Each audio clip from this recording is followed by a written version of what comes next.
durant 50 jours, qu'on a commencé la semaine dernière Rosh Chodesh Elul, jusqu'à et incluant Hoshana Rabbah, nous ajoutons dans notre prière du matin et de l'après-midi ou le soir, dépendamment de la coutume, le Tehillim, le psaume 27, où David Amelech commence avec les paroles, le David. Hachem Ori Veyishi. Dieu, tu es ma lumière et mon salut. Quelle lumière David Amelech parle? Eh bien, David Amelech parle de la lumière que Dieu a créée au premier jour de la création. Vayomer Elokim Yehi Or, et Dieu dit qui est la lumière, et la lumière fut, nous dit le Medrash. Ra Kadosh Baruch Hu, Dieu, il a vu que cette lumière, elle est trop puissante, elle est trop intense, elle est trop brillante. L'humanité n'était pas capable à recevoir cette lumière. Dieu y a remarqué, il a mis de côté pour le moment où le monde sera prêt, le monde sera capable pour percevoir et recevoir cette lumière. Le temps de la Goula.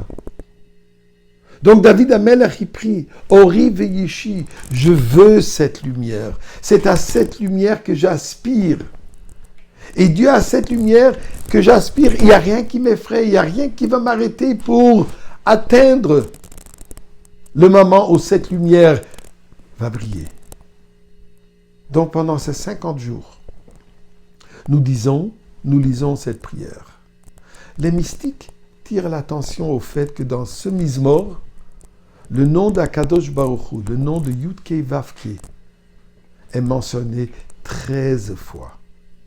Ce qui fait allusion aux 13 attributs de la miséricorde divine.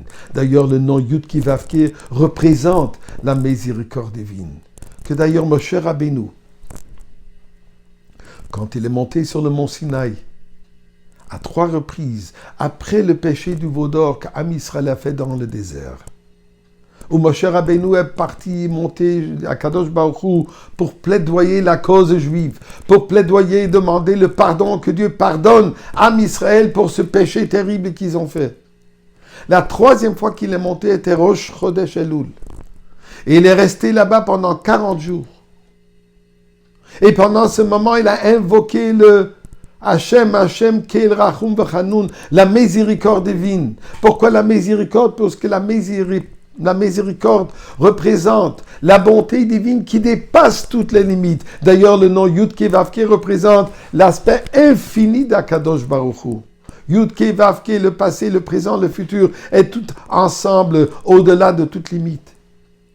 Et au 40e jour, Moshe Rabbeinu retourne sur terre avec les 2e lichot, qui représentent que non seulement Dieu a pardonné, mais ce lien infini qui existe entre Akadosh Baruch Hu et le peuple juif,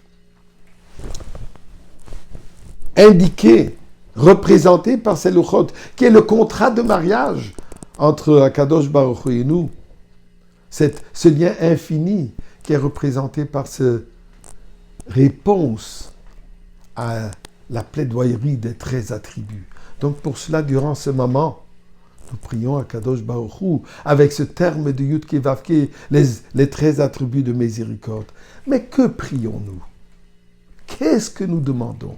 Eh bien, nous dit David Amelech dans le 4e verset de ce psaume. Achat sha'alti me'et Hashem. Une chose je demande de Dieu, Shifti bevet Hashem kol yemei chayai, que je puisse être présent dans la maison de Dieu à toute ma vie. Le Medrash de nous dire que Dieu se tourne vers David Amelech. Tu me dis, Achat sha'alti, tu demandes une chose, et finalement tu viens avec une liste de demandes. Shifti bevet Hashem kol yemei chayai, je vais être dans ta maison toute ma vie. L'arzot benom Hashem, de voir ta beauté, le plaisir de Dieu, et ainsi de suite. Et David Amelech de répondre, Dieu, j'apprends de toi. Tu dis dans la Torah, Ma Hashem Elokecha ilmi imar, qu'est-ce que tu demandes?